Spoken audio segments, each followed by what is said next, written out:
Thank you for being here. This week's episode is called Be Comfortable with the Facts. And that sounds simple, doesn't it? Facts are facts. Truth is truth. Reality is reality. If something happened, it happened.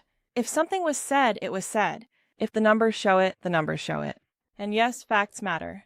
They stop us floating off into stories. They stop us building arguments on assumptions.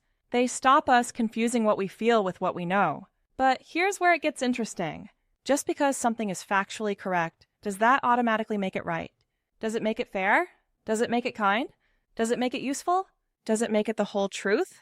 Because facts give us a baseline, a place to start, a source to build from, a way to check ourselves before emotion, pride, fear, or old habits take over. But facts do not always carry the whole weight of reality. A fact can be true and still be used cruelly. A fact can be accurate and still be incomplete.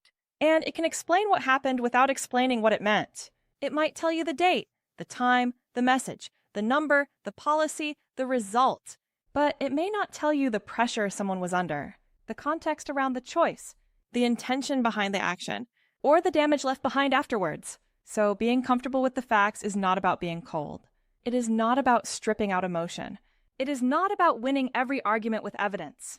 And it most certainly is not about saying, well, technically I'm right, and thinking that is the end of the conversation. Because facts and feelings both matter. They just do different jobs. Facts tell us what can be grounded. Feelings tell us what needs attention. And emotional intelligence helps us work with both.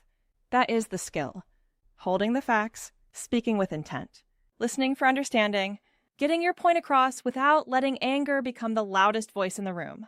Because anger might make the point louder, but it does not always make the point clearer. And this matters everywhere. In work, at home, in relationships, in friendships, in families, across generations. Because every generation has been taught something different about facts and feelings. Some were taught to keep emotion out of it. Deal with the facts, stay cool, keep calm, and carry on. Do not make it personal. Others were taught to name what is happening. Talk about impact. Speak about boundaries. Acknowledge how things land. And maybe the real work is somewhere in the middle. Not ignoring the facts because they are uncomfortable. Not ignoring the feelings because they are inconvenient. That was the norm for the time. This matters. People only knew what they knew then, in comparison to now.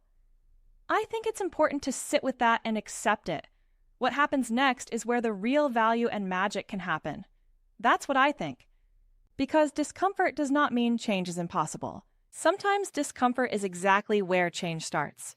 But change has to be managed constructively, one conversation at a time, to pause and with better questions, because so many arguments are not really about the facts. They are about the story we attach to them, the tone we heard, the intention we assumed, the rejection we felt, the old wound that suddenly entered the room. And when that happens, we start treating interpretation as evidence. We say, I know what you meant. But do we? We say, that proves they do not care. But does it? We say, they always do this. But is that true, or is the feeling talking loudly? Because something feels familiar. Food for thought. Not every feeling is a fact. But every feeling is information. And not every fact is the full truth. But facts do give us somewhere steadier to begin. So maybe being comfortable with the facts means being brave enough to start there. Wherever that is, comfortable or not, just start there. Take a breath. Take two. How many you need. Let me say it again. So maybe being comfortable with the facts means being brave enough to start there. Not with the version that protects your ego, or with the version that makes you the hero, and not with the version that sounds best when you tell your friends, but with what is actually known, what happened, what was said, and what can be proven. What are we assuming? What are we avoiding? Or what are we adding because it feels true, even if we do not know that it is? Because once we have the facts, we have a choice. We can use them as weapons, or we can use them as anchors. A weapon says, I have the fact, so I win. An anchor says, here is what we know. Now, how do we move forward with care, clarity, and accountability? That is the shift. I have worked on this for myself. It's hard but doable. It takes practice. Facts give us the baseline. Emotional intelligence helps us build from there. At work, that might mean receiving feedback without turning it into a personal attack. Told you it's hard. We all take this as a personal attack, but we can change that. Or at home, it might mean not treating every disagreement as disrespect. In friendships, it might mean not filling in the blanks with fear. This is a biggie. In leadership, it might mean not using data to avoid humanity.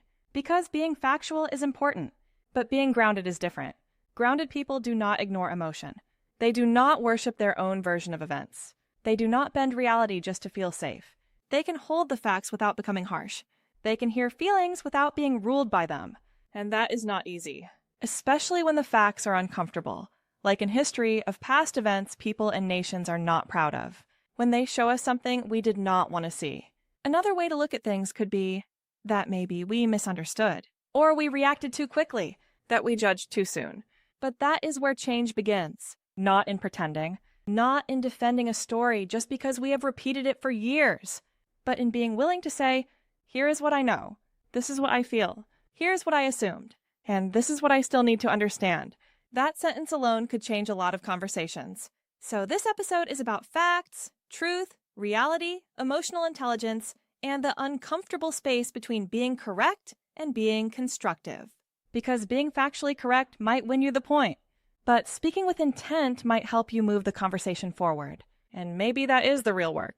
Not being afraid of the facts, not bending them to make ourselves feel better, not ignoring them because they are inconvenient, but being comfortable enough with the facts to let them steady us, challenge us, and show us where to begin.